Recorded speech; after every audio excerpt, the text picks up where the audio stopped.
Join me as I dive into the creation story and try to explain Genesis 1 and 2 in a way you've never heard before.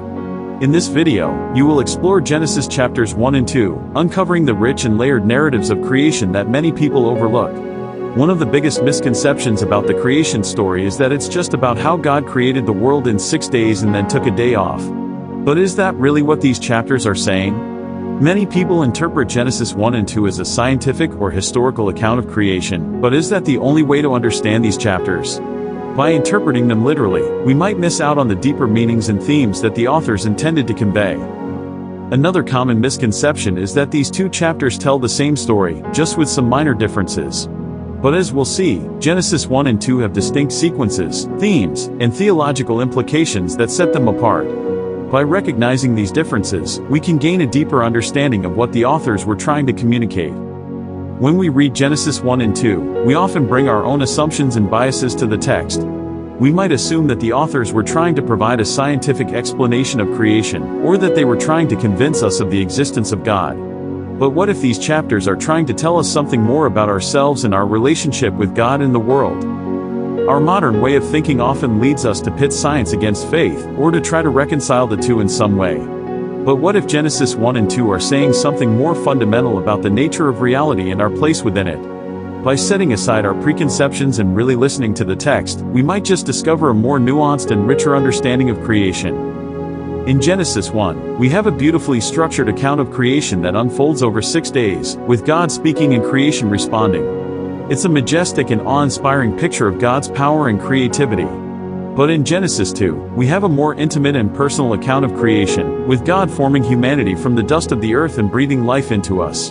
These two accounts might seem contradictory at first, but as we'll see, they complement each other in surprising ways.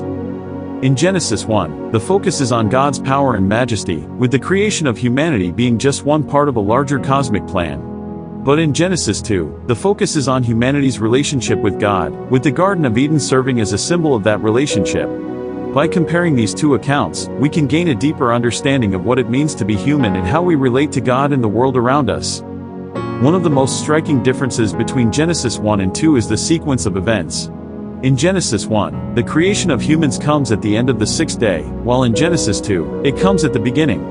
This might seem like a minor detail, but it has significant implications for how we understand the creation story as a whole. By looking closely at these differences, we can uncover new insights into the nature of creation and our place within it.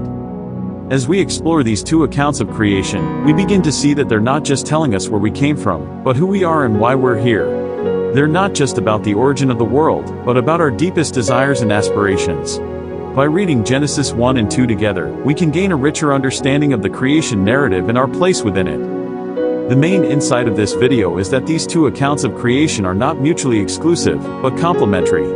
They're not trying to tell the same story in different ways, but rather, they're offering different perspectives on the same reality. By embracing this complexity, we can gain a deeper understanding of what it means to be human and how we relate to God and the world. In conclusion, understanding Genesis 1 and 2 is crucial for a deeper grasp of the creation narrative. By recognizing the differences between these two accounts and embracing their complexities, we can gain a richer understanding of who we are and why we're here. Thanks for watching, and I'd love to hear your thoughts on the creation story in the comments below. Be sure to check out my other videos for more insights on biblical themes.